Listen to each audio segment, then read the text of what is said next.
দেশে আওয়ামী লীগ নেই, সব পুলিশ লীগ। মির্জা ফখরুল।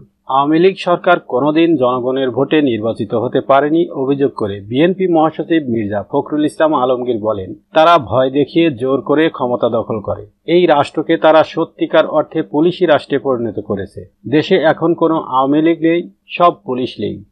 শুক্রবার বিকেলে ঠাকুরগাঁওয়ের হরিপুর উপজেলার পুলিশ হেফাজতে মৃত্যুবরণকারী উপজেলা যুবদলের সদস্য সচিব আকরাম হোসেনের কবর জিয়ারত ও পরিবারের সঙ্গে সৌজন্য সাক্ষাৎ শেষে এসব কথা বলেন তিনি। মির্জা ফখরুল আরও বলেন, শুধু আকরামের ঘটনা নতুন নয়, আমাদের আন্দোলন চলাকালে ৩০ জন নেতাকর্মীকে হত্যা করা হয়েছে। আমাদের বিরুদ্ধে প্রায় ৬০ লাখ মিথ্যা মামলা দেওয়া হয়েছে। ৭০০ থেকে ৮০০ জন নেতাকর্মীকে গুম করা হয়েছে। গত কয়েকদিনের মধ্যে তারা ২৭,০০০ নেতাকর্মীকে গ্রেপ্তার করেছে।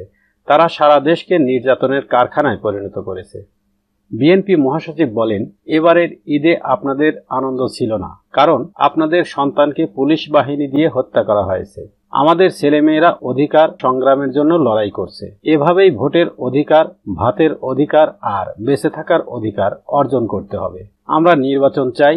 উল্লেখ করে তিনি আরও বলেন, সবাই যেন নির্ভয়ে ভোট দিতে পারে, আমরা এমন একটা নির্বাচন চাই। গোটা দেশকে তারা ভয়ের রাজত্বে পরিণত করেছে। তারা কাউকে সম্মান করে না। পৃথিবী যাকে চিনে সেই নোবেল বিজয়ীকেও তারা শাস্তি দিয়েছে। এ সময় জেলা উপজেলার বিএনপির নেতাকর্মীরা উপস্থিত ছিলেন। এর আগে মৃত্যুবরণকারী উপজেলা যুবদল নেতার কবর জিয়ারত ও তার পরিবারের সদস্যদের সঙ্গে সৌজন্য সাক্ষাৎ করেন বিএনপি মহাসচিব।